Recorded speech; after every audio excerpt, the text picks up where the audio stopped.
Nous abordons maintenant le Togo. La Cour constitutionnelle appelle à des élections législatives avant fin 2018.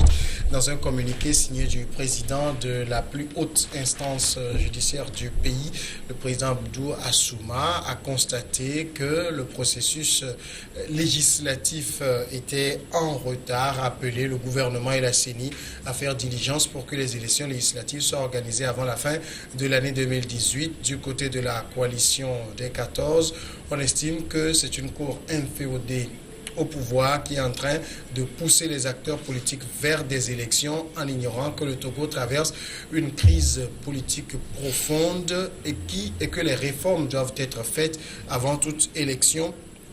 Constant Lemou, d'abord un regard sur cette sortie de la Cour constitutionnelle du Togo. Effectivement, la Cour constitutionnelle est sortie, je pense, mardi. Oui. Pour donner son avis sur la situation actuelle par rapport au mandat des députés de l'Assemblée nationale. Effectivement, ils sont élus, ils ont pris fonction en août, le 20 août 2013 et par conséquent, il devrait y avoir des élections législatives avant le 19 La Cour dit que les élections doivent avoir lieu 35 jours avant la fin du mandat. Donc voilà. Le mandat finit le 19 août 2018.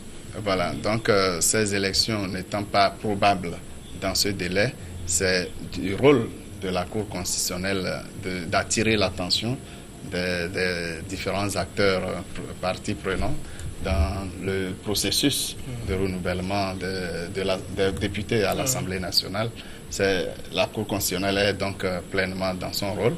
C'est très important. Il est vrai, l'article 52, dans son dernier alinéa, prévoit que les membres, disons les députés à l'Assemblée nationale, comme si c'était aussi les sénateurs, restent en fonction jusqu'à la prise de fonction effective des nouveaux élus. C'est vrai, mais ce n'est pas une porte ouverte pour laisser s'éterniser des élus qui ont bouclé leur mandat. C'est normal que le processus soit vraiment réactivé, accéléré pour que de nouvelles personnes qui désirent se fassent élire pour siéger à l'Assemblée nationale.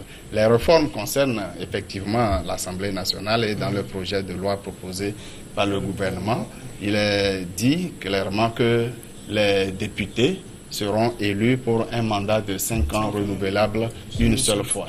Je pense que si les réformes avaient abouti, il appartient à cette Cour constitutionnelle également de voir si cette loi est immédiatement applicable ou non quand les députés auraient déposé leur candidature. De toute façon, la Cour constitutionnelle est dans son rôle et vivement que les élections s'organisent. S'il y a des difficultés autour du cadre électoral, que les acteurs en discutent, que les problèmes soient clairement posés.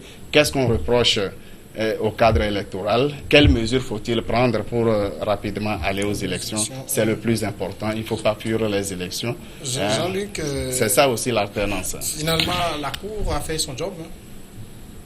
Dans un premier sens, je dirais oui.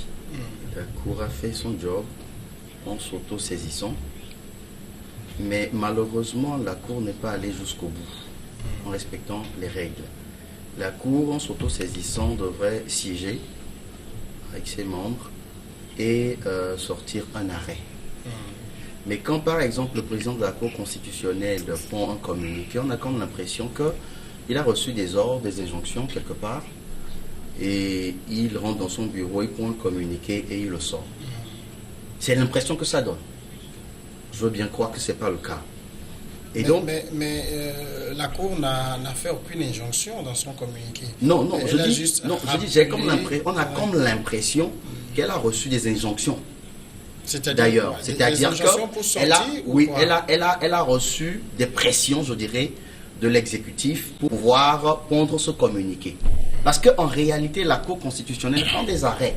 Même si elle doit se prononcer, cela devrait se faire à travers des arrêts et non communiqué.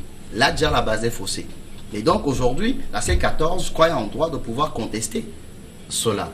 Bon, Mais de façon générale, je dirais oui, la Cour constitutionnelle est dans son rôle, est dans son job. C'est à la Cour de rappeler à l'exécutif qu'il faut respecter les délais légaux. Mais, vu la situation du pays actuellement, moi j'aurais souhaité que la Cour demande plutôt à ce qu'il y ait rapidement un consensus au niveau des réformes. Mais ça, elle ne peut pas le faire. Hein. Si, la Cour peut le faire. La Cour peut le faire dans un débat politique. Si par exemple, la situation entraîne un conflit ou bien dégénère, la Cour peut s'auto-saisir. La Cour peut s'auto-saisir et demander peut-être pour le respect des délais de Madagascar. Voilà, oui, pour le respect des délais constitutionnels, la Cour peut peut-être demander à ce que on puisse rapidement trouver une solution à la crise pour qu'on puisse aller rapidement à des élections pour respecter les délais légaux. La Cour peut le faire. Mais elle ne l'a pas fait. Elle a plutôt demandé à la CENI, qui est d'ailleurs contestée, de s'activer avec le gouvernement pour organiser les élections. Aujourd'hui, c'est cette CENI-là qui pose problème. Cette même Cour pose problème aujourd'hui. Parce que pour certains, la Cour, comme l'a dit la C14, est un féodé au pouvoir. D'accord? Et donc, aujourd'hui, la C14 demande à ce que on puisse faire les réformes constitutionnelles et les réformes institutionnelles. Alors, je crois qu'à travers ce dialogue qui est en train d'être fait, cela peut-être devrait déboucher sur un consensus pour procéder à ces réformes-là. Et on laisse de côté cela et on demande aux acteurs d'aller rapidement aux élections. C'est comme on essaie de mettre l'essence encore dans le feu. La Cour plutôt devait apaiser la situation et non rendre vive la tension. D'accord. Par contre, vous avez la même lecture? Oui. Bon, moi, je me demande quelque chose. Est-ce que les élections en elles constituent la solution à la crise togolaise? Si les gens estiment que ce sont les élections qui constitue la vraie panacée, sinon la solution à la crise togolaise, allons aux élections, il n'y a pas de souci. Mais si fondamentalement les élections en elles-mêmes ne constituent pas la solution à la crise togolaise, il est de bon aloi qu'on mette la balle à terre, qu'on cherche des solutions, et enfin une solution pour que nous nous inscrivons dans une dynamique d'apaisement durable. Parce que aujourd'hui, aller aux élections, je ne vois pas tellement l'importance. C'est vrai que la Cour constitutionnelle est dans son rôle lorsque le délai est dépassé et qu'elle ne dit rien, on doit l'accuser. Mais aujourd'hui, c'est vrai, elle a fait une sortie médiatique pour rappeler le délai de la date butoir de la fin de mandat des députés. C'est vrai, elle est dans son rôle, elle a bien fait. Mais au-delà de ça, est-ce que les élections en cette période-là, ça constitue vraiment la vraie solution à la crise togolaise? Est-ce qu'il appartient à la Cour d'apprécier ça? Non, c'est ce que je dis, que la Cour, elle autre, a fait son travail. Maintenant, les acteurs politiques, je me rappelle très bien, les élections législatives devraient être lieu en 2012. Dans ce pays. On a donc poussé parce que la période ne permettait pas d'organiser des élections transparentes, crédibles et démocratiques. Nous sommes pratiquement dans le même schéma, sauf que les données ont un peu changé, mais il faut dire que nous sommes dans une situation où ce ne sont pas forcément les élections qui vont apporter l'apaisement au niveau du climat sociopolitique. D'accord. Constant Lévaux, ça veut dire que la Cour n'a pas mesuré la portée de la situation du pays avant de faire cette sortie? Mais le contraire m'étonnerait. Nous avons tous reconnu que la Cour est dans son rôle. Elle a mesuré la portée de la chose avant de faire cette sortie, qui est nécessaire d'ailleurs. La Cour devrait la faire nécessairement. Mais alors, l'objet de cette sortie méritait-il un arrêt, une session et un arrêt? Je dis non. L'objet ne méritait pas. C'est juste un communiqué pour attirer l'attention des acteurs autour de la question. Quel serait le motif de l'arrêt s'il fallait que la Cour siège? Quel serait le motif de l'arrêt? Et non, il n'y en a pas encore. Ensuite, ce qui est surprenant dans notre pays, on trouve des mandats ou bien le séjour au pouvoir trop long, mais on se plaît tout simplement à aller au-delà du mandat des députés. Moi, je m'attendais qu'on pose rapidement des problèmes autour des élections législatives. Qu'est-ce qui pose problème?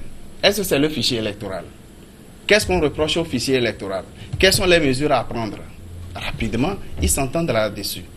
En réalité, le problème étant posé au niveau de la CEDEAO, au niveau de l'Union africaine, la Cour n'a plus vraiment de raison de prendre un arrêt pour décider de quoi que ce soit concernant les élections législatives. Ce serait une façon de vicier la procédure qui est déjà, ou du moins c'est les démarches qui sont déjà engagées au niveau de la sous-région, au niveau africain, pour apporter peut-être des mesures d'apaisement. Mais elle a le devoir, la Cour avait bien le devoir d'attirer l'attention. Ce communiqué a seulement pour rôle d'attirer l'attention des différents acteurs autour de la question électorale.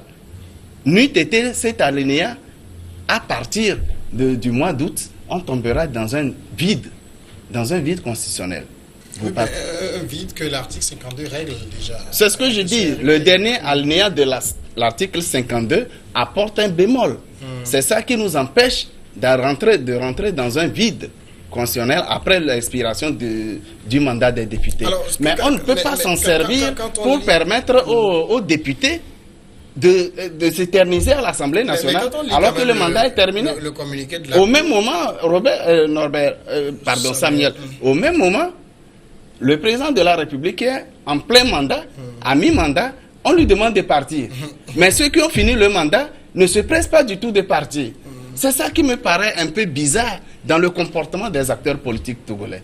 Ça me paraît un peu bizarre. Jean-Luc, réaction? Oui, d'abord je m'inscris en faux contre le fait qu'on me dise que la Cour peut pondre un communiqué parce que le problème n'est pas aussi important. C'est une question très importante. La Cour est en train de jouer son rôle. Et la Cour constitutionnelle siège toujours, quel que soit le problème. Et ça, on est d'accord là-dessus. Quand nous prenons les règlements intérieurs... Dans le fonctionnement de la Cour, la Cour a le droit de donner des communiqués. Non, dans le fonctionnement de la Cour constitutionnelle siège surtout sur ces questions-là. Ne donne jamais de communiqués. Des communiqués. Ne donne jamais de communiqués. Peut-être pour d'autres choses. Peut-être pour des trucs qui concernent peut-être son fonctionnement. Quel serait alors l'objet? Non, c'est moi qui ai la parole. Quel serait l'objet de la session et de l'arrêt? Je vous ai laissé parler.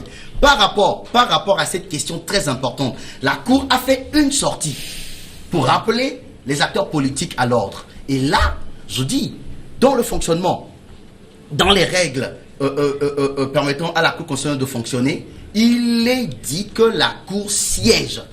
Pour ce cas, la Cour devrait siéger et rendre un arrêt par rapport à ça. Ça, c'est-à-dire que c'est le b.a.-ba en matière de droit constitutionnel. Mais quel serait l'objet de l'arrêt? Ça veut dire que ça devient imposable. Bien sûr, ça doit être imposable. Non, si on veut être dans un pays normal, ça devrait être imposable. Ça veut dire la Cour, dans l'arrêt, doit fixer la date des prochaines élections. Normalement, puisque la Cour sent que, attendez, on est en train de dépasser les délais légaux. Et c'est son rôle. C'est son job de dire, attendez messieurs, vous devez, parce que vous avez dépassé les délais ou bien vous êtes en train de dépasser les délais, voilà ce que vous devez faire. Donc ça, c'est son job. Le communiqué est insuffisant, c'est ça? Oui, peut-être insuffisant, mais ça ne devrait même pas être un communiqué.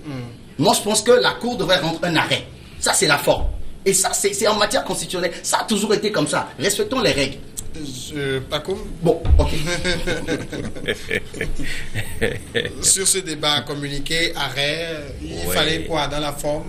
Oui, je pense plutôt que par rapport à la situation sociopolitique, la Cour ne devrait pas, sa sortie ne devrait pas être péremptoire en l'état actuel, parce que nous sommes dans une dynamique de dialogue.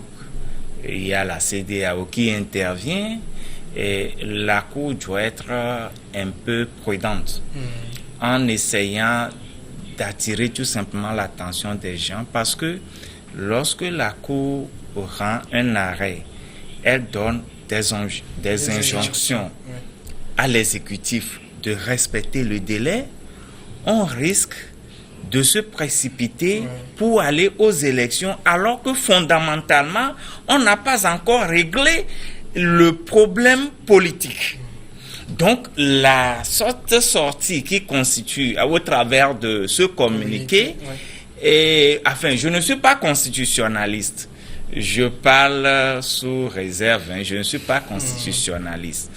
Ce communiqué, peut-être, c'est pour essayer de... C'est un peu léger, c'est pour dire aux acteurs politiques que, ok, je suis dans mon rôle, j'observe, mais prendre un arrêt, et ça va obliger plutôt les acteurs impliqués dans les élections à se précipiter, alors que le moment ne s'y prête pas. Alors, je peux. Alors, écoutez, quand on dit que la Cour doit rendre un arrêt, j'ai bien précisé, dans son arrêt, en principe, la Cour devait tenir compte de la situation politique. Pour rendre l'arrêt. Pour rendre l'arrêt. Et une fois que la Cour peut peut-être, dans une démarche, essayer de faire comprendre aux acteurs politiques que, attention, les délais légaux vont être, ne risquent de ne pas être respectés. Alors, je vous demande de trouver rapidement, et la Cour a ce droit-là, trouver rapidement un accord politique pour pouvoir permettre à ce qu'on puisse respecter les délais légaux. C'est ce que moi je pense que la Cour devrait faire. Oui, mais dans le cas d'espèce, les délais légaux de toute façon on ne peut plus les respecter. Oui, bien sûr. Mais écoutez, on ne peut plus les respecter. Ça, tout le monde le sait. Maintenant, qu'est-ce qu'il faut faire? Il faut trouver un consensus politique. La question togolaise, c'est une question politique. C'est pas une question juridique. Oui. Donc, on ne cherche pas à résoudre le problème avec le juridisme. C'est une question politique. Assoyons-nous, trouvons une solution. On peut trouver une solution à cela. Le Togo cela. reste toujours un État où des élections en cours. Non, personne n'est contre les élections. Personne n'est contre les élections. Et je ne pense pas que la C14 soit contre les élections. Mais la question est de savoir quel genre d'élections nous voulons pour notre pays. On veut des élections libres, crédibles. Alors, une cour constitutionnelle, qu'on juge inféodé, mais attendez, elle va dire quoi comme droit? Une CENI, qu'on juge inféodé, elle va proclamer quoi comme résultat? Alors, réglons ces problèmes-là et allons aux élections. C'est ça le problème. Voilà, Assia Colley est bien arrivé à une belle conclusion que la difficulté que traverse le Togo n'est pas une question juridique, c'est une question politique. Par conséquent, la Cour ne devrait pas rendre un arrêt. Non, je n'ai pas dit cela. S'il vous plaît, vous ne l'avez pas dit. Je poursuis. C'est son analyse. Okay. Allez, d'accord. Vous dites bien, ce n'est pas une question juridique, c'est un problème. Ce n'est pas des difficultés d'ordre juridique. Par conséquent, la Cour n'avait pas à rendre un arrêt qui donnerait injonction aux acteurs, surtout au pouvoir, d'aller rapidement fixer les dates des élections. Mais autant s'abstenir. S'il vous plaît. Alors, au niveau de la Cour, au lieu de s'abstenir, la Cour s'est abstenue de rendre un arrêt pour donner S'il vous plaît. La Cour s'est abstenue de rendre un arrêt qui serait un acte juridique pour régler un problème du point de vue juridique, alors que le problème est politique. La Cour, les responsables de la Cour ont bien examiné la situation qui est déjà laissée à l'appréciation de la CEDEAO, de l'Union africaine pour proposer des mesures. Mais là, cela n'arrête pas. Cela n'arrête pas le fonctionnement des institutions. La Cour a bien fait de sortir un communiqué pour rappeler la fin des mandats, surtout le mandat des députés. S'il vous plaît. La Cour n'a pas sorti un communiqué. La Cour n'a pas à sortir un communiqué. S'il vous plaît. Fondamentalement. Vous me laissez terminer. Nous ne voudrions pas qu'on nous trompe du point de vue du fonctionnement de la Cour constitutionnelle. Non, allez revoir les fonctionnements s'il vous plaît, nous avons le temps de le faire ensemble. Non, la Cour ne peut pas sortir un communiqué. La Cour siège sort un arrêt. Nous le ferons ensemble. Ce n'est pas la peine de mentir. Non, personne ne ment. Peut-être que vous ignorez les règles de fonctionnement de la Cour constitutionnelle. S'il vous plaît. Je sais de quoi je parle. J'ai fait le droit constitutionnel. Je sais de quoi je parle. Je maîtrise très bien la matière. Nous savons bien. Je maîtrise très bien la matière. C'est un arrêt. C'est pas un arrêt que la Cour peut se prononcer. Et non pas un communiqué. Je suis désolé. Je vais dépasser le débat. On va donner la parole à Paco. Mais je rappelle que c'est la Cour qui a choisi la voie de communiquer. Et c'est ce qui n'est pas bien. Est-ce qu'elle pouvait la choisir si elle n'y avait pas droit? Paco. Moi, je constate. Non, il n'y a pas question de je constate que les mots et assis à colle, ils disent la même chose. Fondamentalement. Fondamentalement, ils disent la même chose. Au fait, il y a un auteur qui avait dit que le fait qu'on ne comprenne pas le sens, enfin, c'est la communication, la compréhension qui amène 80% des problèmes dans ce monde. C'est-à-dire que moi, je constate qu'ils disent la même chose, sauf qu'il y a une certaine ferveur au niveau de chaque... Sinon, moi, je vois, tel que je l'avais dit dans un premier temps, que la Cour ne doit pas forcer les choses. La Cour ne doit pas donner des injonctions à l'exécutif et à la CENI de faire des élections. Pourquoi? Parce que le cadre ne s'y prête pas. Il faut d'abord régler le problème politique avant d'aller aux élections. Peut-être que c'est à ce niveau que la Cour a jugé bon d'être un peu plus légère en produisant un communiqué plutôt qu'un arrêt. Parce que l'arrêt est beaucoup plus lourd, est beaucoup plus péremptoire. Alors, elle devait s'abstenir. Oui, mais elle est dans son rôle. Elle doit rappeler aux gens que, écoutez, et il y a un délai pour ça, donc il faut faire vite. Donc, au lieu d'être beaucoup plus péremptoire, il faudrait tout simplement parce que je ne suis pas constitutionnaliste, il faudrait tout simplement rappeler aux gens pour que demain, on ne puisse pas l'accuser également. Donc, je pense que c'est un rôle, elle est dans son rôle, et donc, je ne pense pas que la Cour ait failli à ça. Je martèle et je maintiens fermement. Nous parlons de la matière juridique. En matière juridique, la Cour n'a pas à prendre un communiqué, mais un arrêt. Ça, je parle du droit. Et personne ne peut me contredire. Je suis désolé. Très bien. Peut-être la Cour aurait mieux fait de produire un arrêt en situant la période des élections, et ce serait exécutoire, parce que là, c'est l'arrêt de la Cour. Mais alors, la Cour aurait mis du feu aux poudres. Ce serait suicidaire. Très bien. Ça, je mets ça. S'il vous plaît. Ce serait suicidaire. Vous contestez la forme. D'accord. Mais le problème que traverse le pays n'est pas du point de vue de la forme. C'est du fond. C'est le fond qui est important.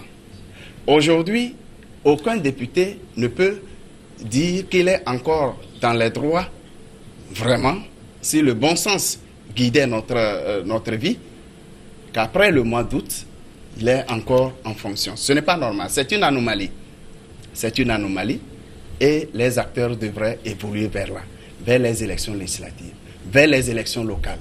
C'est le plus important. Ce jeu de cache-cache auquel se livrent les acteurs politiques jusqu'à ce jour, nous disons qu'ils sont en train de rechercher des intérêts cachés. Le problème n'est pas aussi profond que ça. Qu'est-ce qu'on reproche aujourd'hui au fichier électoral qui a été accepté de façon consensuelle en 2015? Aujourd'hui, il faut intégrer les jeunes qui ont atteint l'âge de la majorité pour voter. Ensuite, au niveau de la Cour constitutionnelle, quels sont les principes de composition de la Cour constitutionnelle? Faut-il réviser ces principes? Qu'on aille droit au but au lieu de jouer au cache-cache.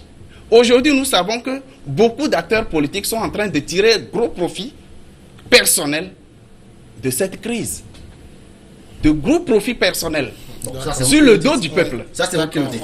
On écoute aussi je crois que Jean-Luc. Et puis... Par rapport à la Cour constitutionnelle, je reviens toujours là-dessus. Je pense que la Cour, elle a raté sa sortie. C'est pour ça que je dis, moi, à la place des juges constitutionnels, non, attendez. Les sorties de toutes les cours dans le monde sont matière à débat. Non, bien sûr, bien sûr. Je rappelle que moi, à la place du juge constitutionnel, ma démarche aurait été autre. Ouais. Tout en rappelant qu'il faut aller aux élections. Je rappelle bien, je fais une injonction aux acteurs politiques de trouver rapidement un accord. C'est ce que je dis. C'est ce que bien sûr, c'est ce que la Cour devrait faire. Leur donner, la Cour devrait les appeler. Non, mais ça a été fait dans d'autres pays. La Cour devrait les appeler à rapidement trouver un consensus. La Cour peut le faire. Et maintenant, leur demander d'aller aux élections. Mais non, le problème c'est quoi?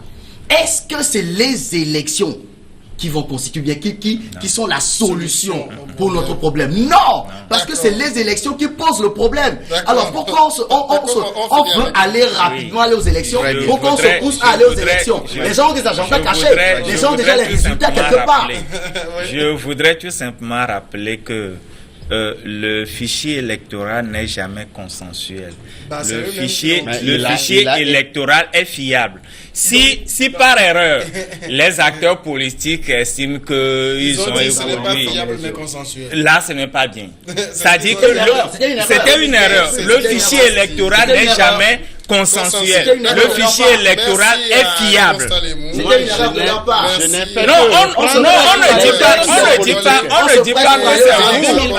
dit pas que c'est vous qui l'avez dit. Je dis les acteurs politiques. Les acteurs politiques n'ont pas peur des élections. Mais si. Non. Mais ils ont prouvé que